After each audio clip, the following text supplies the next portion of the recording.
You can make a difference. By becoming a supporter of our channel, you not only help us thrive, but also become an active part of our community. The link to join us is in the description.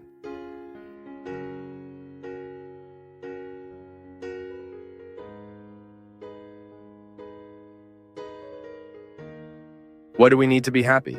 We talk all the time about this so-called happiness. We constantly follow people in their attempts to be happy. Our social networks, right? So many people posting what makes them happy and even lying about what makes us happy. What makes us happy? What makes us fulfilled? And from these questions, we begin to debunk because we lie to ourselves. How many times do I meet people and recognize this in myself? A deceitful structure around fulfillment. We pretend to be fulfilled. We pretend to know what should be done. Often we stay on the surface of things, of situations, and don't even have the courage to touch what really needs to be touched to make our lives better. We have so many pursuits. Sometimes you try to be happy through your work. You work hard because you want to achieve something that makes you happy. You date. You try to be happy through this relationship, or you're already married. You try to be happy in this marriage. This life is so short, isn't it?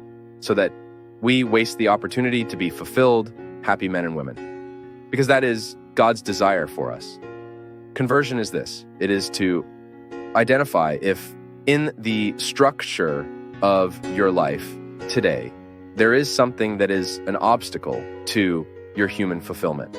So when I look at the structure of my life, at what today I need to renounce, I am seeing a reality that is favorable to my growth. I need to identify what today in the structure of my life is representing an obstacle to my fulfillment. It might be that you identify a friendship, for example, a pseudo-friendship, a false friendship, a camaraderie that has been an obstacle to your spiritual, emotional growth. So we need to constantly articulate the reality that surrounds us. I like to call this our environments. And from these environments, we seek, honestly, to be in the place we should really be. I think every human being, even if not very conscious of this, is always trying to be happy, even when they make mistakes. Even when we make mistakes, we are somehow trying to be happy. You might be under the influence of someone who does not wish you well, who is addicting you to something that destroys you, or who is taking you out of a context of fidelity to yourself. Yes, we can often become addicted to people who do us harm. And suddenly, the enemy starts undermining our courage, our willingness, and we stray from the path that God wants for us. I repeat that it is a path of fulfillment, a path of happiness. God does not want our suffering. We suffer because we are human. It is part of our condition, but it is very petty to think that God is sending those sufferings to us. No, He doesn't need to send them. Sufferings are there in the path of everyone who wants to live well. Just as He also cannot rid us of these sufferings, because they are part of life. It is part of life to suffer. What He assures us is His presence. So, it requires a lot of intellectual honesty. We are talking here about putting intelligence to work. What today, in the structure of my life, is an obstacle to my human fulfillment. You've heard me talk here about human fulfillment, which is precisely this adaptation that we make of everything we can and cannot do. Yes, because a fulfilled human being is one who has already acknowledged everything they can and cannot do. And from this can and cannot, a space of satisfaction is created. It is the satisfaction of being who you are, of doing what you do, of working at what you work, of studying what you study, of living with whom you live. And we cannot always, within this fulfillment, do only what pleases us. Personally, I like to think that God is always favorable, that my experience with the Lord is always favorable to me. Never, never, never could I understand that my experience with God could be an obstacle to my human fulfillment. God wants my best. And a long time ago, I started removing from myself, some misguided understandings that God wanted my suffering, for example.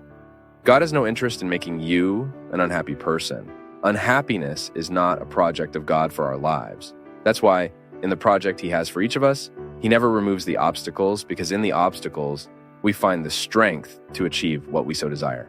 Yes, we need to overcome daily the obstacles that prevent us from living this happiness, this human fulfillment. But the problem is when we do not know when we do not have clarity about what really makes us happy. I like to understand happiness with a bit more depth. It might be that the word happiness is very empty of meanings. It might be that it has become very empty in our days.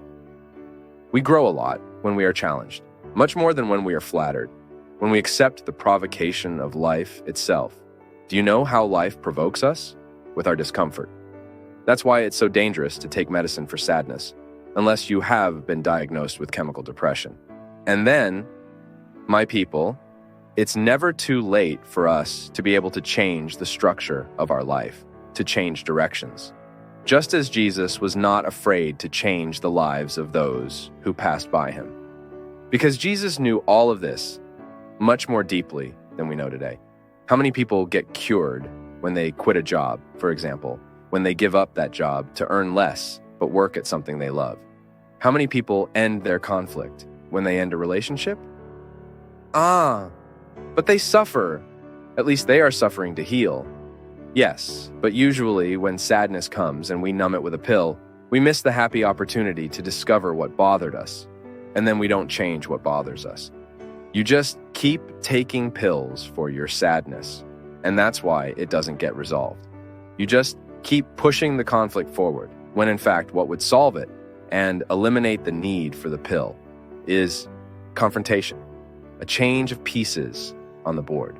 How many people resolve their sadness, their anguish, when they are able to put people in the right places? When you shield your heart so that it is not the target of someone else's lack of love?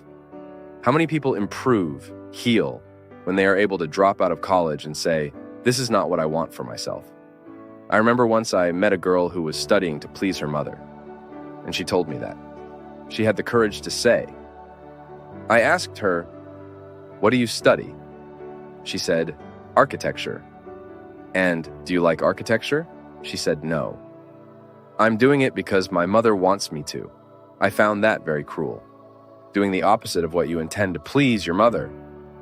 Something is wrong in that relationship.